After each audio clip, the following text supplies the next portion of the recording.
Good morning friends. இந்த வீடியோவில் நாம் பார்க்க போகிறது சீமஸ் ஹீனி என்ற ஒரு ஐரிஷ் poet. சீமஸ் ஹீனி என்ற ஒரு ஐரிஷ் poet எழுதின death of a naturalist. Death of a naturalist, இயற்கைவாதியினுடைய மரணம் என்கின்ற ஒரு தலைப்பில் சீமஸ் ஹீனி என்ற ஒரு ஐரிஷ் poet, இவங்க ஒரு நோபல் லாரியட், நோபல் பரிசு பெற்ற ஒரு கவிஞர். இவர் எழுதினது இது. This poem was published in 1966, 1966 பதிப்பிக்கப்பட்ட ஒரு அருமையான ஒரு கவிதை. Now we see the poem. All year the flax dam festered in the heart of the townland. All year the flax dam. Flax dam. ஃப்ளாக்ஸ் என்பது அது ஒரு வகையான தாவரம். இந்த தாவரத்தை அப்படியே வளர்ப்பாங்க. இது ஒரு மேன் மேடு பாண்டு, மனிதனால் இயற்கையாக உருவாக்கப்பட்ட ஒரு குளம்.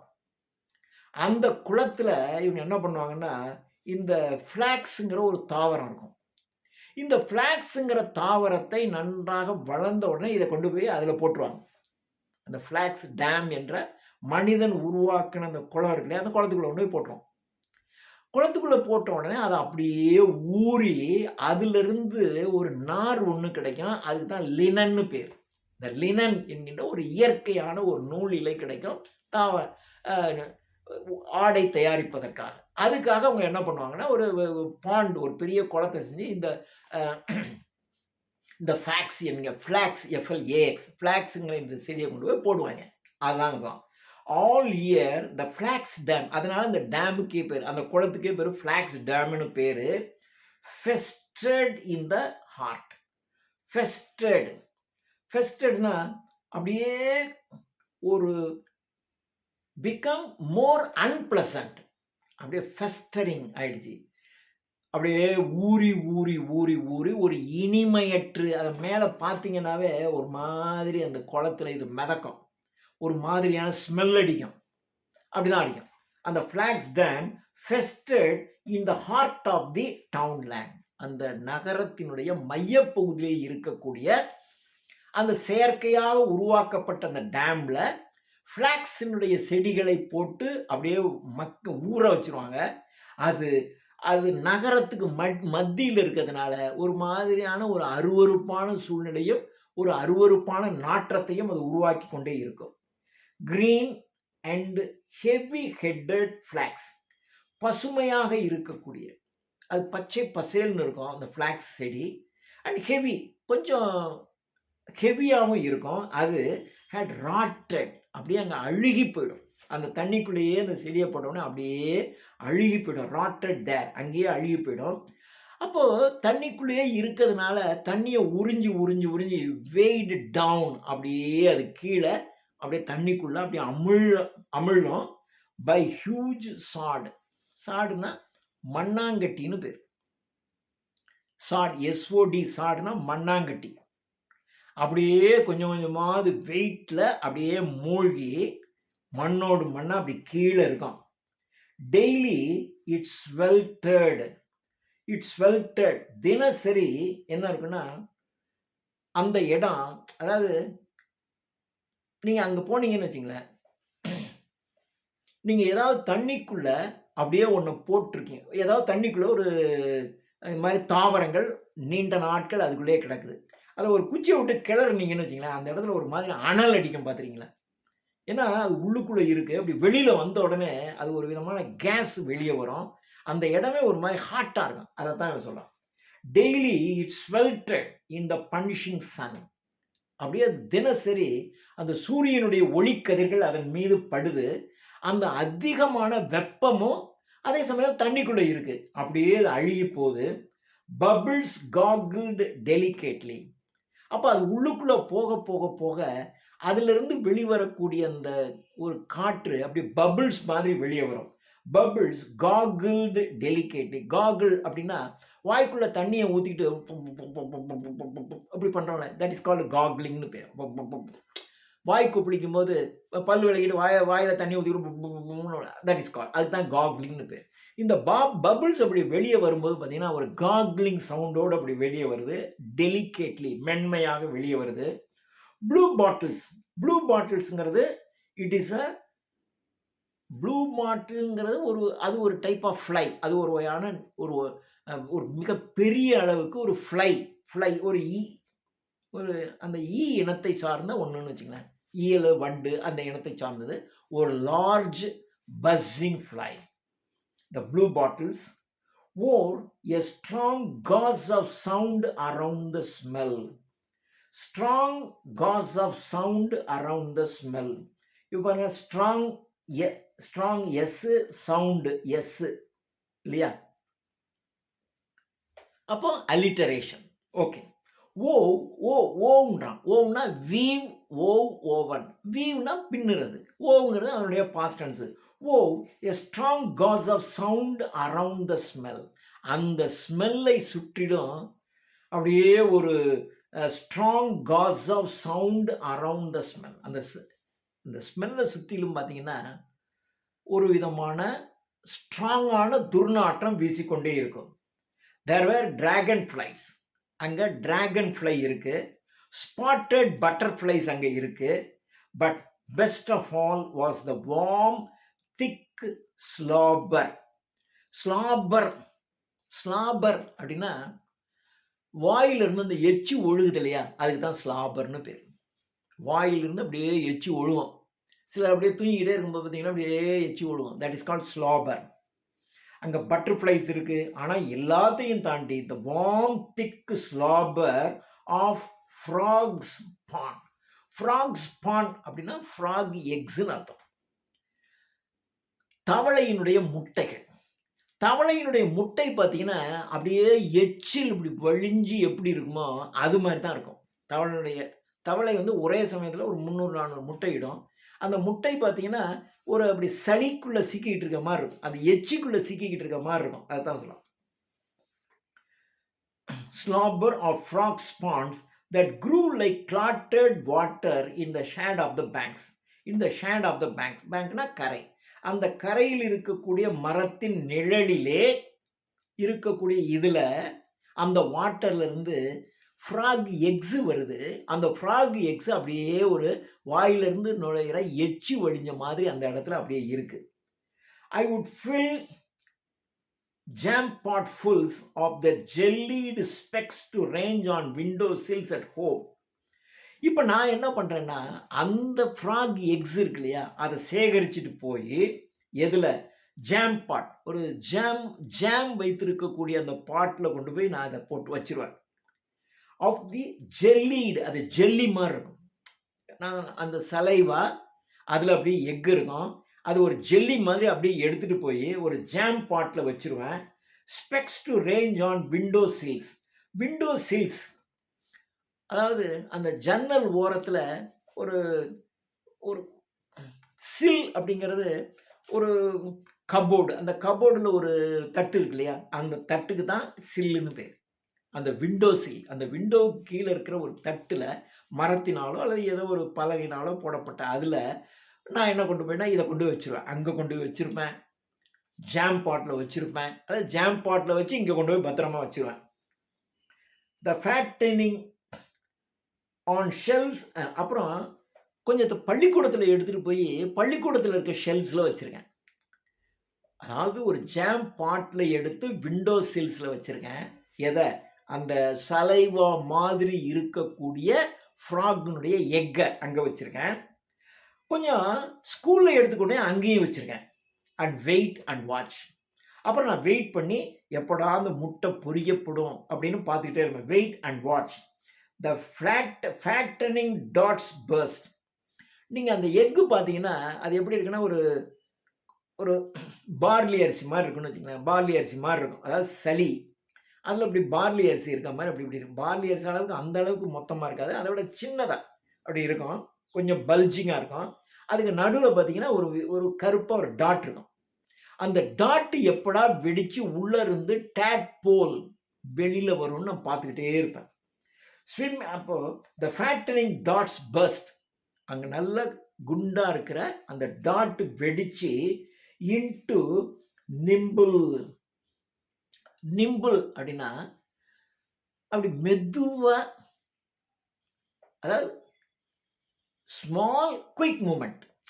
இப்படி இப்படி போறதில்ல, அந்த இடத்துல இப்படி இப்படி இப்படி இப்படி இப்படி அப்படியே இப்படி இப்படி இப்படி இப்படி வர்றது, இப்படி இப்படி இப்படி வரும். அது மாதிரி நிம்பிள். நிம்பிள்ங்கிறது small quick moment.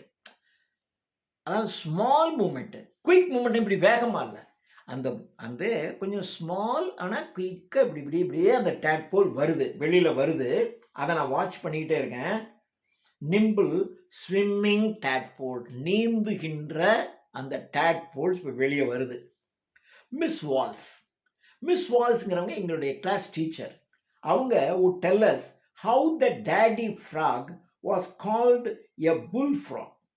The daddy frog, அப்பா தவளை, அதுக்கு பேர் புல் ஃப்ராக்னு பேர். அது how he croaked. இந்த அப்பா தவளை அதான் புல் ஃப்ராக். அது என்ன பண்ணா கொக்குன்னு அது சத்தம் கொடுக்கும். அது சத்தம் கொடுத்த உடனே how the mammy frog. மேமி ஃப்ராக்குங்கிறது அம்மா தவளை.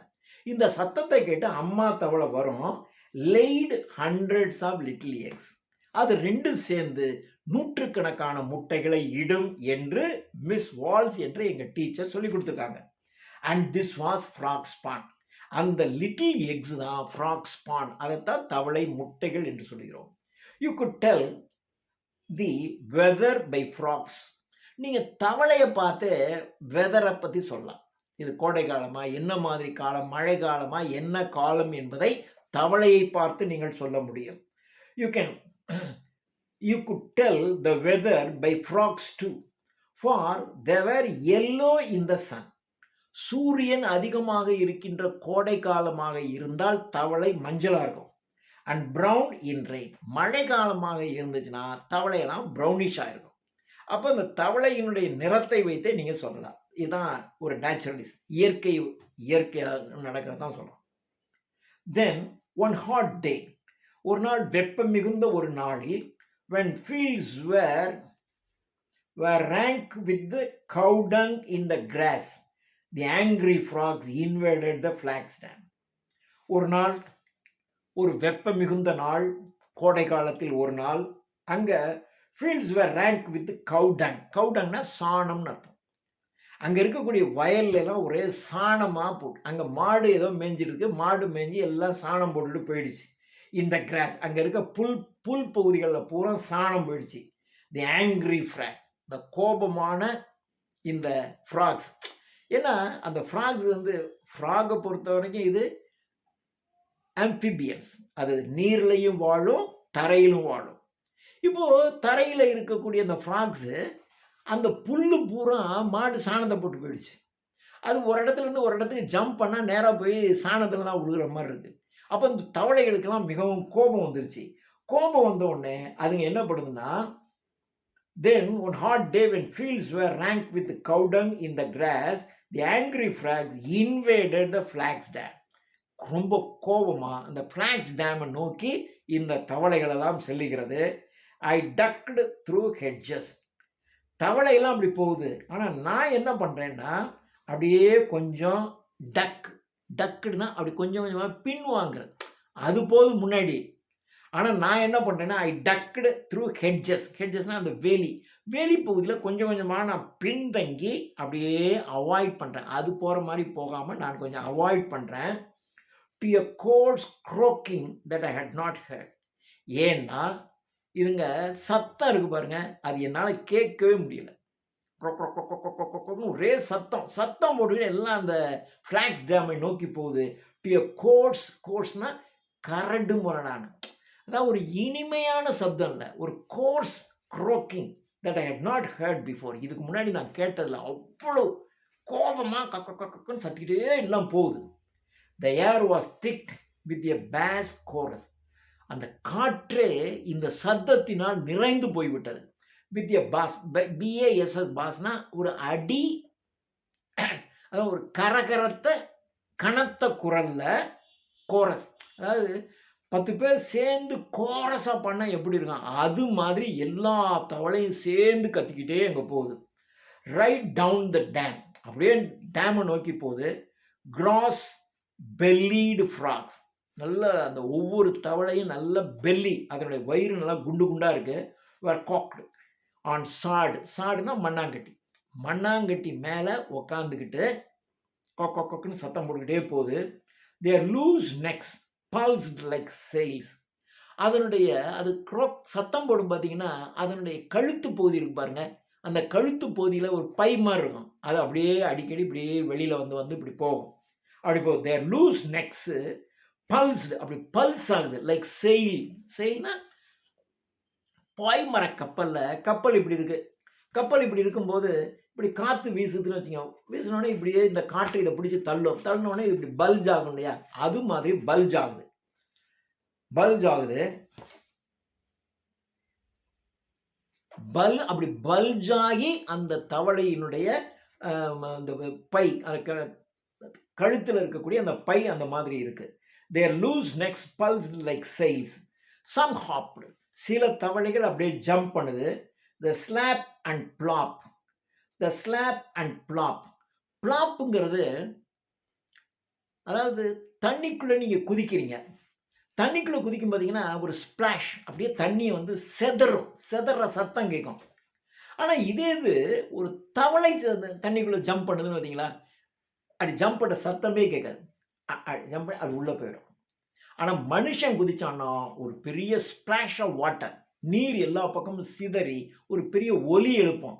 அந்த மாதிரி எந்த விதமான ஒலியும் எழுப்பாமல், இந்த ஃபிளாஷ் டேமுக்குள்ள இருக்க தண்ணிக்குள்ள போய் இதுங்க குதிக்குது. The slap and plop were obscene threats. அது ஒரு விதமான பயமுறுத்தல். அப்படி போய் குதிக்குது. Some sat poised like mud grenades. சில தவளைகள் என்ன பண்ணுதுன்னா, அங்க இருக்கக்கூடிய மண்ணு மேல மண்ணுங்கிறது கிரானைட். கிரானைட் அதாவது கையெறி குண்டு. அப்படி அது ஒரு குண்டு இருக்கும். அதில் லாக் அப்படி கடிச்சு ஓப்பன் பண்ணுவாங்க. இதை ஓப்பன் பண்ணால் இத்தனை செகண்ட்ஸுக்குள்ளே நீங்கள் தூக்கி எரிஞ்சிடணும்னு இருக்குது. அப்போ எதிரிகள் அங்கே இருக்காங்கன்னா டக்குன்னு இதை ஓப்பன் பண்ணி எரிஞ்சிருவாங்க. அவன் மேலே வந்தோடனே அது வெடிக்கும் இல்லையா? அது மாதிரி அதுதான் கிரெனேடுன்னு பேர். அந்த கிரெனேட் என்ற கைவெடி குண்டு மாதிரி இருக்கக்கூடிய மண்ணு மேலே இது உட்காந்துருக்கு. கொக்க கொக்குன்னு சத்தம் போட்டுக்கிட்டே இருக்கு. சிலது அப்படி தண்ணிக்குள்ளே குதிக்குது. The slap and pop were obscene threats. Some sat poised like mud grenades, their blunt heads farthing.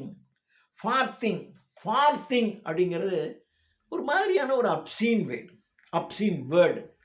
இது அதாவது நம்ம வயிற்றுக்குள்ள கேஸ் ஃபில் ஆயிடுச்சுன்னு வச்சுங்க, அது வந்து என்ன பண்ணுவோம், அப்படியே நம்முடைய பின்னாடி அதை நம்ம வெளியேற்றுறோம். அப்படி வெளியேற்றும் போது ஒரு சப்தம் கேட்கும்ல, குசு விடுறதுன்னு சொல்லுவாங்களே, அதுதான் சொல்லணும். அதுதான் ஃபார்த்திங்னு பேர். அப்போது ஒரு மாதிரி ப்ரர் அப்படின்னு ஒரு சத்தம் கேட்கும். அது மாதிரி இதுங்க சத்தம் போடுறது எனக்கு ஃபார்ட்டிங் மாதிரி இருக்குன்றான். தேர் பிளண்ட் ஹெட்ஸு ஃபார்ட்டிங். அதனுடைய தலையிலிருந்து ஒரு இந்த மாதிரியான ப்ரன்னு ஒரு பர்ன்னு ஒரு சத்தம் வந்துக்கிட்டே இருக்கு. ஐ சிக்கண்டு. எனக்கு ஐயோ எப்படா இது தொலையும்னு எனக்கு ஐ சிக்கண்டு. Turned and ரேன். அப்புறம் அந்த இடத்த விட்டு நான் திரும்பி ஓடியே போயிட்டேன்.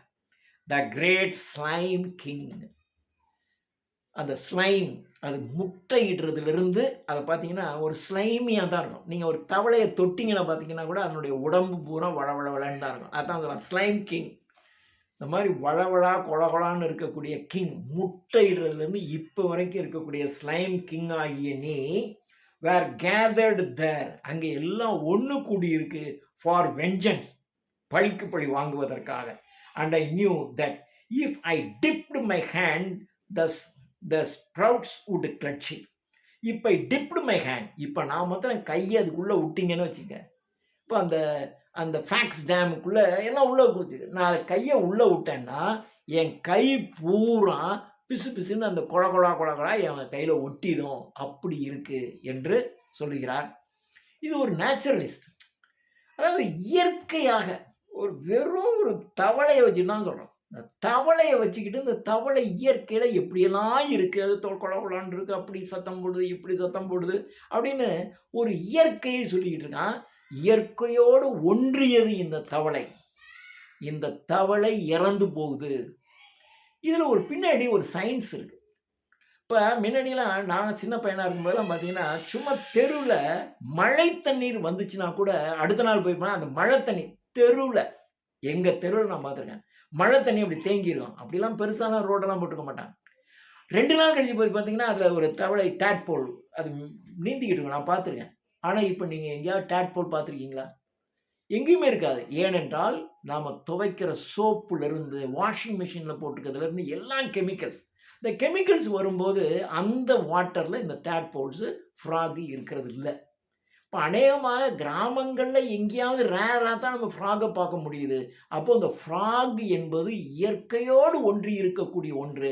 அழிஞ்சு போச்சு. அதான் டெத் ஆஃப் அ நேச்சுரலிஸ்ட்ன்னு சொல்றோம். இப்படி இயற்கையோடு ஒன்றி இருந்த இயற்கை வளமாக இருக்குன்னா, அங்க தவளையெல்லாம் நெறையா இருக்கும். அப்புறம் தவளைய பிடிக்க பாம்பு வரும். இந்த சைக்கிள் அப்படிதான் இருந்துகிட்டு இருக்கும். ஆனா, நம்ம எல்லாத்தையுமே அழிச்சு ஒழிச்சுட்டோம். தவளை இல்ல, அப்ப பாம்பு இல்ல. அப்படி ஒண்ணொண்ணா போயிடுச்சு.